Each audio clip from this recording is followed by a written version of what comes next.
Welcome to Funky Flute. Today we are going to talk about scales. I know so many people who don't like practicing scales. And I don't believe in practicing scales for like hours and hours and hours on the end. But they can be really useful. Why don't we make friends with the scales and have them be on our side? When you want to learn hard pieces that's got tricky runs, they come in so handy. And also when you want to improvise particular phrases, it's really frustrating when you have really cool ideas to play in your head, but then your fingers would fail you because they are not used to doing that particular run. So it's so useful having scales really under your fingers. But I totally understand. I get it. It's so annoying learning the names and the notes and just going up and down for hours. I don't think that's the way we should be practicing scales. So today I am going to show you how I teach my students scales. Or more like, they get tricked into learning scales and they don't even know they're doing it. I teach them improvisation in all keys. So my students are ready to do improvisation in, let's say, 4 sharps, 5 flats, 2 sharps, 1 flat. We just do them like games. Okay, let's play all the notes we've just played one by one in the order of alphabets. And before they know how to do scales. They don't know the names to start with, and I believe that's okay. So instead of going from learning the names of the scales, learning what sharps or flats it's got, then going up and down, we do it the other way around.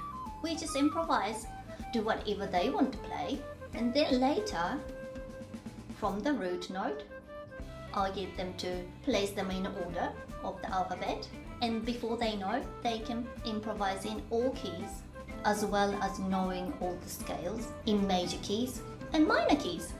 Bonus! So today I'm going to show you how I get them going.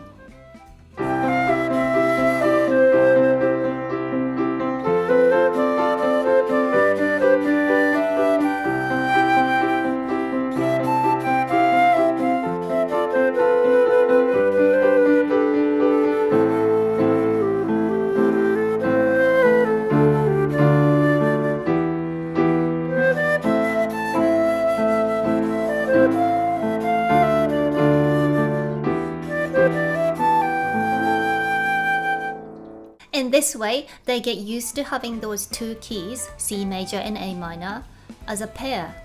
So they can easily go from major key to minor key and back again. And I think it's really important that they are practiced together. After the improvisation, I would say, okay, let's line them up. And I would say, you've actually played in C major and A minor. And they go, oh, I thought he had different bit.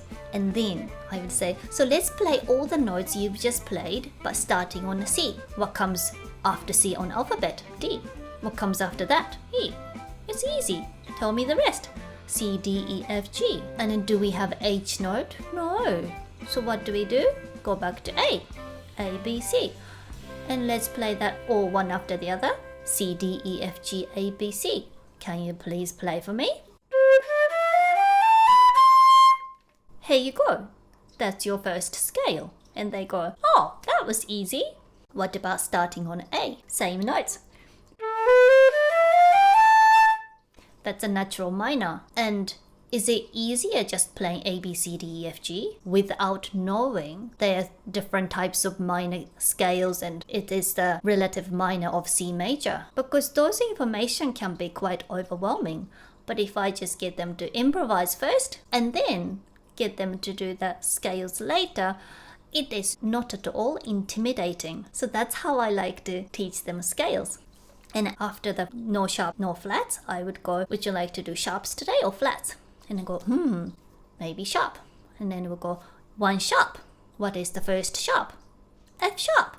Let's play all the other notes the same, but F is going to be replaced by F sharp.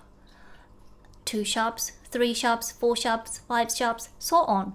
If you do one at a time and in a relaxed environment when it's like a game, it is not at all intimidating. And if you would like to improvise in all the different keys with me in the next video, please let me know in the comments below. And also, if you'd like to check out my music, please visit www.mihawada.com. Thank you so much for tuning in. I hope to see you next time. Bye!